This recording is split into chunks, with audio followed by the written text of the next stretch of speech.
We have our first official player signing for the CDL in 2020. London signing WUSKIN comes just on the tail end of their coaching staff announcements. Also, potential for 2 names going to be associated with some of our cities. That and more coming right up.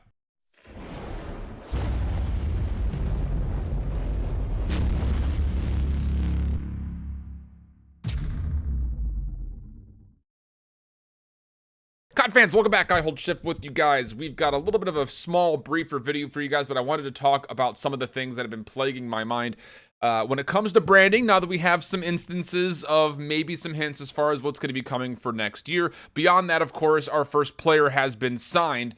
So let's just dig right into it. We'll start things off with London. Head coach, assistant coach, strategic coach, all signed as of yesterday. WUSKIN will be the first official player locked into a roster spot, which comes as a little bit of surprise considering that we were kind of thinking that Scraps and Dylan would be in London, and after that little bit of Twitter back and forth, Scraps saying that he wasn't going to be playing with WUSKIN and all that. Maybe not anymore. Will that actually be the case? WUSKIN officially assigned to London, so welcome to the team. This has been a social media account that, I'll be honest with you, has been very boisterous, to say the least. But more importantly with London is not just WUSKIN joining the team, but there's also the rumor that there has been at least a filing for copyright for the London Ravens, which is interesting, I think, just to say the least. We'll talk about branding as a whole because there was another announcement just after this talking about, or actually I think technically timeline-wise, it was just before this, the LA spot owned by Crunky Esports has apparently filed for the Los Angeles Guerrillas. Not like the ape, but like the incognito warfare type. Yeah, I don't know about that one either. Let me know what you think about both of those names in the comments below. But I want to talk about this post that I had seen from just after the Season 2 announcements were made for the Overwatch League.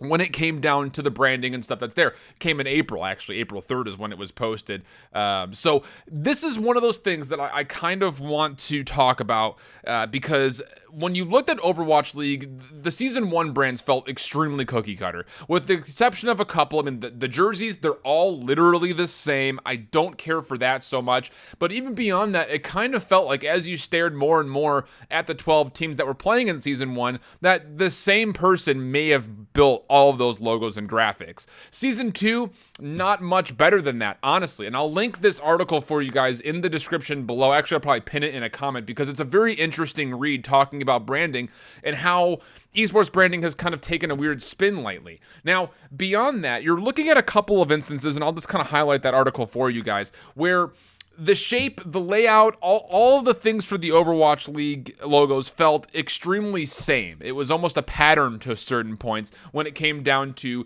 either some kind of centralized circle or shield-based logo brand, very small typeface for the city, spread out very thinly, and then big in your face when it came down to what the mascot of the location was. Beyond that, the color schemes were all pretty much the same as well. A lot of black and white with the primary color. There weren't really a lot of tertiary colors that were being utilized, and then the organizations that did use a tertiary color, they didn't really seem to break the color palette up from what the primary or secondary colors were. You see instances of that when it comes down to things like the Chengdu Hunters. It's literally like an oranges gold, a brown, and like an off black.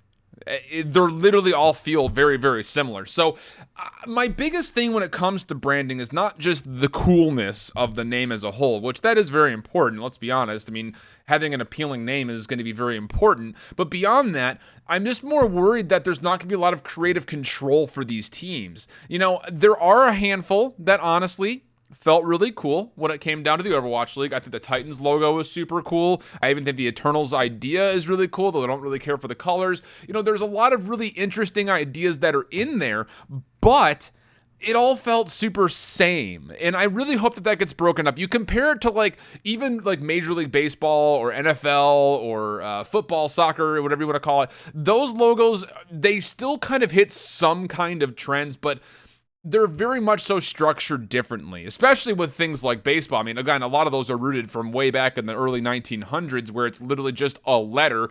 But you think about just the branding, like, again, the jerseys that the Overwatch League have, again, it's the same name on one shoulder, logo across the middle, and 2 colors. It just feels too boring. I want to see something more creatively influenced for the CDL, kind of speak to some of the background and history that maybe some of these players bring to their cities or that the cities have as a whole, because, again, the Overwatch League branding felt like Overwatch League branding. Like, it just felt like as if the NFL had one guy sitting in a back corner making all the NFL logos and just handed them out saying, this is what you're going to run. And that was a lot of the process too, was that Activision Blizzard, at least as far as I understood, was that they would send out a list of, here's some ideas that we have for you. You pick whichever one you like the most. Okay, here's some color schemes that we think could go well for that. You pick out what you like the most. Okay, here's a couple of different logo ideas. You pick which best, and that's what you're going to get. There was very little back and forth, let alone creative control from the teams as a whole. So I'm really looking forward to hoping, at least, that there will be some more of that creative control coming when it comes down to the branding, because the general branding from what we see in the Overwatch League compared to other traditional sports is just very, I won't say lackluster. It just feels very same is the biggest problem, and it feels very tiring to kind of look at the same style of logos every single time. This example of the article shows the different kinds of alternating logos that you could potentially have when it comes to different types of color schemes, using not only a tertiary color but a fourth and maybe even a fifth color, and kind of putting an homage not to just your city name but also maybe the city and the brand as a whole. And this was a really interesting one from the Denver Nuggets. And again, I would love to see more of this just kind of involved, because we don't get a lot of it. The closest that we had with Overwatch League was when they did their alternate jerseys, and most of those were freaking fire, simply because of the fact that they were different, I think, more than anything else. But beyond that, I'm just going to wrap this video up really quickly. As we know, WUSKIN will be there. We have some ideas as far as team names. Let me know in the comments below what you think might be cool team names for the other squads that are out there. I'm kind of looking at maybe like the Paris Lux or Lumieres, something like that, kind of alluding to the City of Lights. I don't know. That could be kind of cool. I'm just kind of thinking out loud. But beyond that, I want to hit you guys just one more time with what the rosters look like so far as what we would anticipate coming for the other cities that are there. Scraps and Dylan, not 100% sure what's going to be happening. Some whispers had them possibly going to the LA spot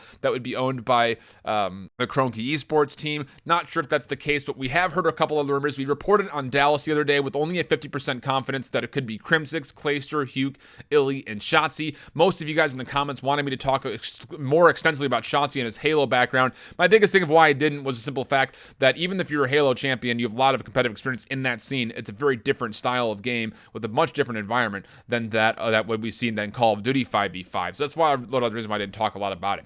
The LA Optic spot is looking more like it's going to be TJ, Dashy, Slash, or Kenny, and then not sure on a fifth. We reported that with a 60% confidence rating. Seattle, last we heard, it was looking like Slack was for sure going to go there, but the supporting staff was looking maybe a little bit more up in the air. The other two that we're looking at maybe more specifically are Octane and Enable, very possibly, and then whispers that Karma and Apathy have been in discussions with that, but that's only a 60% confidence rating as well. And then Chicago, of course, with Hex joining the NRG, is likely going to be taking over most of the operations for the Chicago COD team, which means that Scump will likely be coming with them, and it looks like T2P with Scump and Formal will be together, but it just comes down to who else is there. We're hearing possibly Gunless, Arcides, and Envoy, but again, a 60% confidence rating on that one. And then Minnesota, looking a little bit more likely for the team of three between Silly, Assault, and GodRx. Not sure who else might be joining. A couple of whispers about potentially Aches or Decimate. And then past that, where it's looking like almost a for sure thing with New York, as Accuracy, Attach, Zuma, Zero, and Temp are looking very likely. 90% confidence rating there.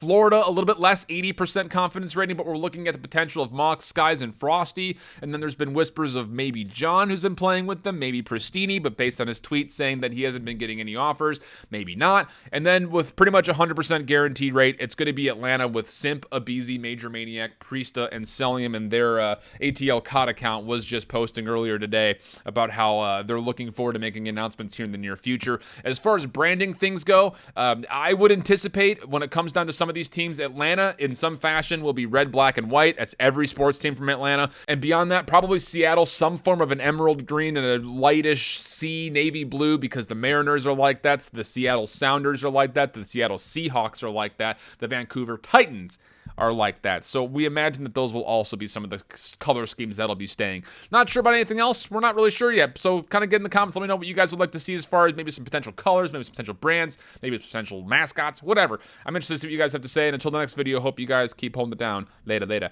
Bye-bye.